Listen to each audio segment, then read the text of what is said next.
হলো আমাদের শুভেন্দু চোর বলে কোন অধিকারে, কিসের জন্য এতটাই অভদ্র অসভ্য একটা আমাদের শুভেন্দু, যে বিজেপি সমর্থ বিজেপির দালাল। আমরা আমাদের যাদের প্রাণ গেছে বিয়ে তাদের চাকরির জন্য এসেছি, তাদের পরিবারের জন্য এসেছি, আমাদের সময়সীমা বাড়াতে চেয়েছি, সমস্ত কাজ সেন্সাস ভোট সব কাজ আমরা করি, আর আমাদের উপর দাদাগিরি করে যাচ্ছে। শুভেন্দু অধিকারী কি করতে গিয়েছিল, কি চুপি চুপি কি কথা ছিল, কি কথা ছিল? আমাদের বিএলও বন্ধুরা যখন মারা যাচ্ছে তখন উনি কোথায় ছিলেন? উনি এখানে বিহার থেকে লোক ভাড়া করে উনি বাইরে দাঁড় করিয়ে রেখে উনি ভিতরে ঢুকে কি কথা বলে আসলেন? কেন্দ্রীয় সরকার বিজেপির কথা মতো এখানে চলছে, বিজেপির কথা মতো এখানে নির্বাচন কমিশন দালালি করছে, গ্যারেজ কুমার নির্বাচন কমিশনের দালালি করছে। এটা আমরা মেনে নেবো না কখনো। উনি শিক্ষকরা এখানে ম্যাক্সিমাম বিএলও শিক্ষকদের তিনি চোর বলছে। নমস্কার বন্ধুরা, আপনারা দেখছেন রিপোর্টার বাংলা। তো ছোট্ট করে যে ভিডিওটা দেখালাম, প্রথম একজন যিনি দিদিভাই বিএলও রয়েছেন, মানে তৃণমূলের বিএলও, তো তিনি বলছেন যে শুভেন্দু অধিকারী কোন অধিকারে আমাদেরকে চোর বলে। শুভেন্দু অধিকারী কোন অধিকারে বলে সেটা আমি হয়তো বলতে পারবো না, সেটা উনিই জানেন। তবে আমরা যে আপনাকে চোরের থেকেও বড়, মানে আপনার ওপরে যারা রয়েছে, মানে আপনারা যাকে মানে রানী বলে চেনেন, তিনি হচ্ছে চোরেদের মহারানী, যার কথায় আপনারা এখানে এসছেন এবং নাচানাচি করছেন। তারপরে একজন দিদিভাই বলছে যে আমাদের সহকর্মী বিএলওরা কিসের জন্য মারা গেছেন আপনি জানেন? আপনি তো জানেনই না, শুধু আপনাকে তৃণমূল থেকে যেটুকু বলতে বলা হয়েছে আপনি এসে সেটুকু বলে দিলেন। তারা কি জন্য মারা গেছে? শুধুমাত্র এসআইআর এর চাপে কি তৃণমূল কংগ্রেস প্ল্যান করে তাদেরকে মেরে দিয়েছে? সেটা আপনারা কি করে জানেন? কেউ তো জানেই না। প্রথম যে ভদ্র মহিলা যে কথাগুলো বললো যে শুভেন্দু অধিকারী বিজেপির দালাল, আরে সে বিরোধী দলনেতা, বিজেপির নেতা। তাহলে আপনারা যে রাস্তায় এতে চিৎকার করছেন, আপনাদেরকে কাদের দালাল বলা যায় বলুন তো?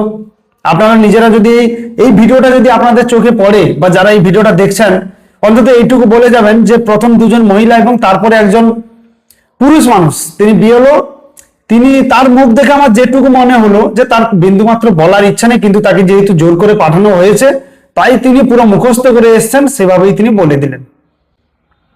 দালালি করছেন রাস্তায় নেমে।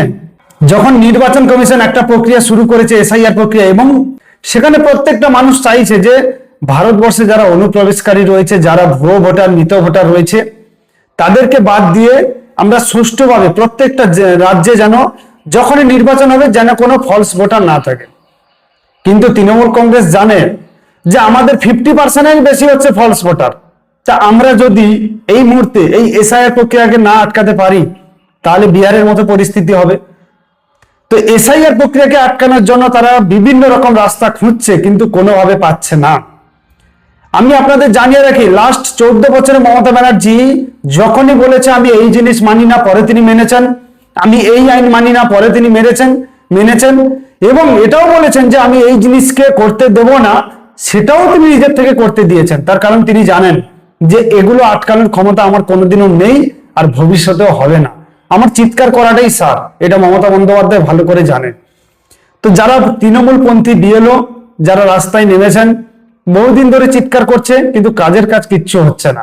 তৃণমূল কংগ্রেস প্রতিনিধি পাঠিয়েছিল নির্বাচন কমিশনে, সেখানে পরিষ্কার তাদেরকে জানিয়ে দেওয়া হয়েছে যে দেশের সুরক্ষা রক্ষার্থে অনুপ্রবেশকারীদের তাড়াতেই হবে, এবং ভোট এই ভারতবর্ষের মানুষরাই দেবে। তো সেটা শোনার পর তৃণমূল কংগ্রেস আপাতত বাড়ি চলে এসছে। যদিও মানুষকে ভুল বোঝাচ্ছে এরা, সাধারণ মানুষকে অ্যাকচুয়ালি ভুল বোঝাচ্ছে তৃণমূল কংগ্রেস। তারা বলছে যে আমরা তোমাদের পাশে আছি, আমরা এই করতে দেবো না, সেই করতে দেবো না। যে মুসলিমদেরকে এই মমতা বন্দ্যোপাধ্যায় বলেছিল যে ওয়াকফ আইন মানি না, বা আমি বেঁচে থাকতে এটা করতে দেবো না, সেই ওয়াকফ আইন কিন্তু মেনে নিয়েছে রাজ্য সরকার। যে মমতা বন্দ্যোপাধ্যায় বলেছিল যে এসআইআর আমি মানি না, এবং আমি যতদিন বেঁচে থাকবো, মানে মমতা বন্দ্যোপাধ্যায় যতদিন বেঁচে থাকবেন, তিনি নাকি এসআইআর করতে দেবেন না।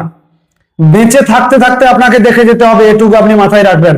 আর আপনার যারা চেলা চামুন্ডা যারা রয়েছে, যারা ডিজিটাল যোদ্ধা নামে নাকি কংগ্রেস, মানে অভিষেক বন্দ্যোপাধ্যায়কে নাকি নতুন প্রকল্প, কোন প্রকল্প সাধারণ মানুষের কাজে আসে যে ডিজিটাল যোদ্ধা, সাধারণ মানুষ, সাধারণ বাড়ির মেয়ে ছেলেদের নিয়ে, বাড়ির বউদের নিয়ে নোংরামি করছেন, ছবি এআই দিয়ে বানিয়ে ফেসবুকে ইনস্টাগ্রামে পোস্ট করছেন, আর বলছেন ডিজিটাল যোদ্ধা। এই যে সবাই বলছে না যে তৃণমূলের এটা ডিজিটাল গাধা নয়, আরো তার থেকে আরো যদি কারো কোনো খারাপ ভাষা থাকে সেটা ব্যবহার করতে হবে। শুধুমাত্র গাধা নয়, কারণ গাধা হচ্ছে ওপরতলা নেতা নেত্রীরা, আর এই তো চেলা চামুন্ডা, এরা তো এর থেকে আরো জঘন্য জিনিস।